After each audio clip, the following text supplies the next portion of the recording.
할렐루야. 우리 모두 같은 마음으로 하나님께 영광을 올려드립니다. 여호와 이레입니다. 예수님의 이름으로 여러분 모두를 축복합니다. 하나님께서 반드시 오늘도 우리를 복되게 하시기를 원하고 하나님의 기뻐하신 뜻 가운데 서기를 원하심은 너무나 분명합니다. 승리하세요.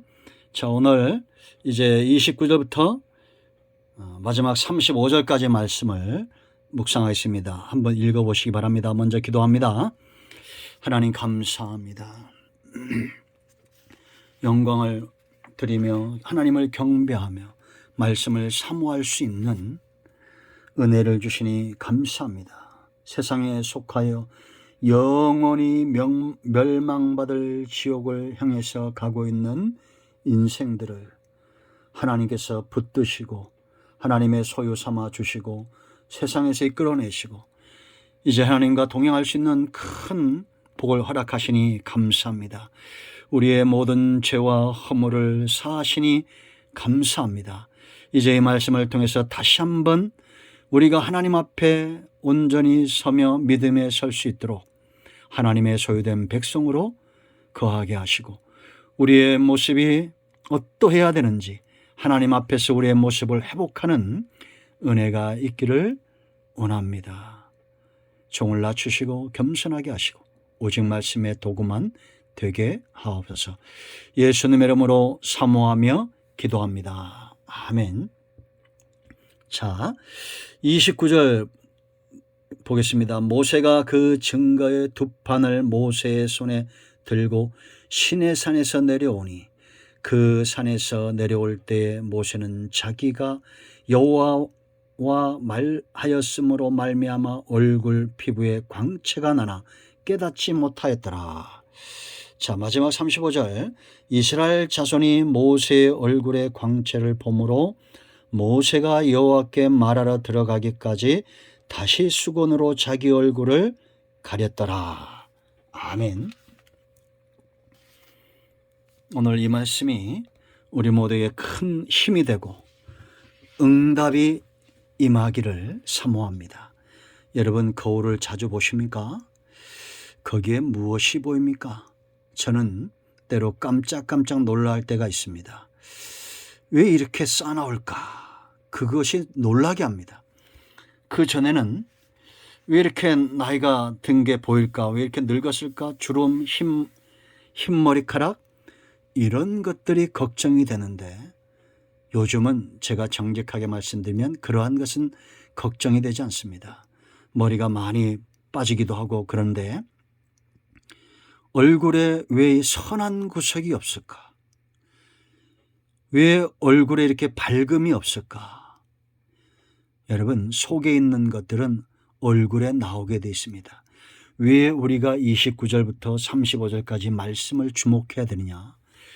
모세가 하나님과 만나고 내려오는데 그 얼굴 꺼풀에 광채가 난 거예요. 근데 본인은 깨닫지 못했습니다.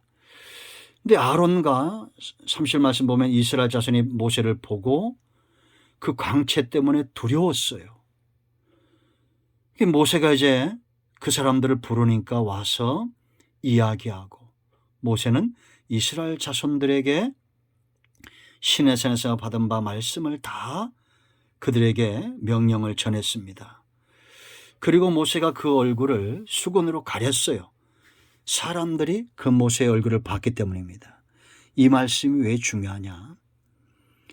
여러분 범죄하기 전에 아담과 하와의 모습이 어떠했을까요?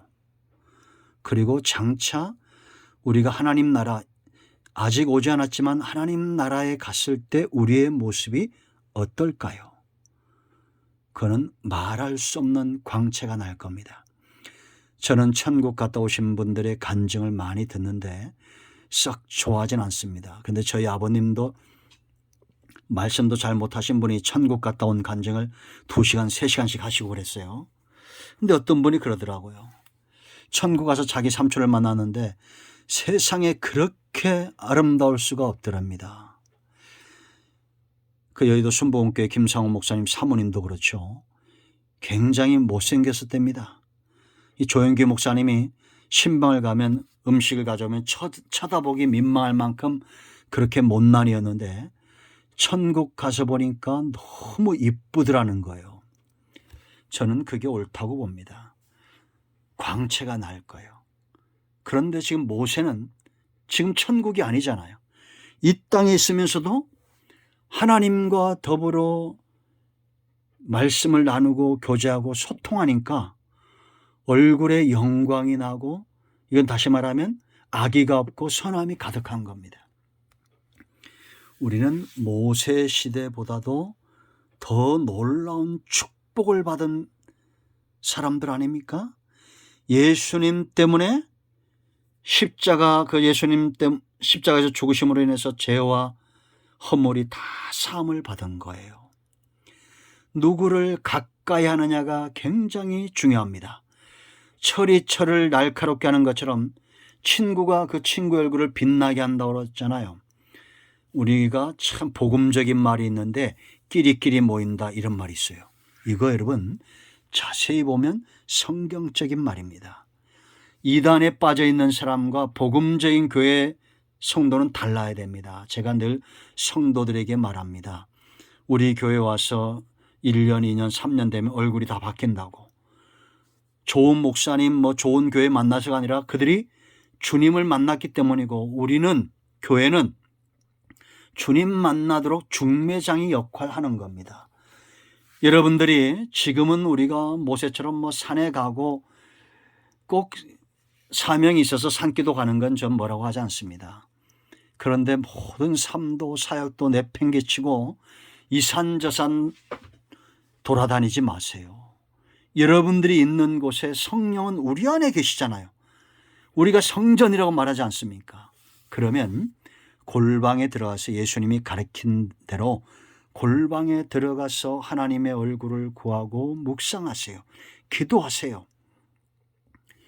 성령이, 같은 영이 우리 안에 있기 때문에, 기름 부으심이 우리에게 있기 때문에 누구도 너희를 가르칠 필요가 없다는 이 말씀을 여러분 오해하지 마시고, 누구라도, 저는 이런 경우를 많이 봤습니다. 신학을 배우지 않는 시골의 권사님들도 말씀을 깊이 묵상하고, 제가 중국에 왔을 때 만났던 그 주광조 주모세 전도사님은 신학교를 안 나왔어요.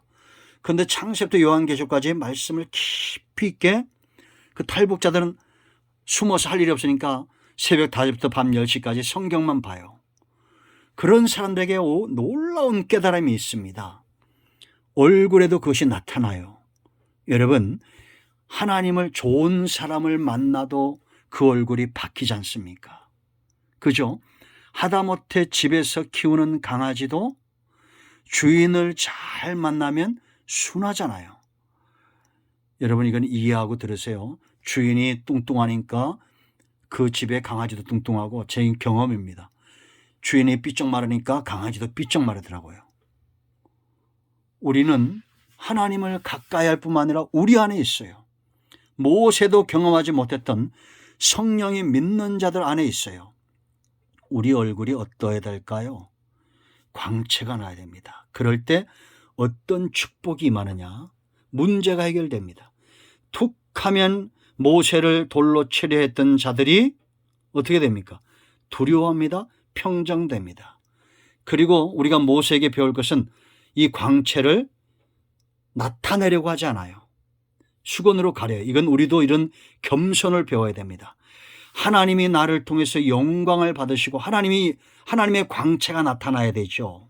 왜 내가 영광을 받습니까? 그리고 또 우리가 할 것은 이스라엘 백성들을 보세요. 이들이 모세의 광채를 봐요. 사람을 섬기려고 한다는 겁니다. 그러니까 가리는 거예요. 지금도 여러분, 사람 쫓아 신앙생활하는 사람 많습니다. 어느 기도원에 어떤 분이 유명하다더라, 어느 교회 누가더라, 그 사람 쫓아 왜 갑니까? 그리고 철저하게 주의 종들은 자기를 따르도록 사람을 세우면 안 됩니다. 수건으로 가려야 돼요. 이 함정에 빠지지 마세요. 영광은, 종에겐 영광이 없어요. 주인의 영광을 반사하는 겁니다. 아시겠습니까? 그러므로 여러분들도 사람 쫓아가지 말고 이제 좀 골방으로 들어가서 집도 살림도 사역도 다 내팽개치고 그렇게 다니지 말고 골방으로 들어가서 하나님과 만나세요. 그리고 여러분의 얼굴에 광채와 하나님의 자녀됨의 광채를 회복하십시오. 이것이 사실은 출애굽기와 성막 전체의 결론입니다. 하나님 중심으로 사는 자들은 바로 오늘 이 본문 29절부터 35절까지 그 얼굴의 광채, 하나님의 영광의 반사체가 되어야 됩니다. 우리 모두가 이처럼 쓰임받기를 축원드립니다. 아멘. 기도합니다. 예수님의 이름을 의지하여 기도합니다. 이 말씀대로 되게 하옵소서. 우리 가운데 마음이 상한 자, 병든 자 치유하시고 회복시켜 주시기를 원합니다. 예수님의 이름으로 사모하며 축복하며 취하며 기도합니다. 아멘. 나사렛 예수 그리스도의 이름으로 병만은 떠나가고 모든 질병은 치유되며 모든 문제는 해결되었습니다. 아멘. 할렐루야.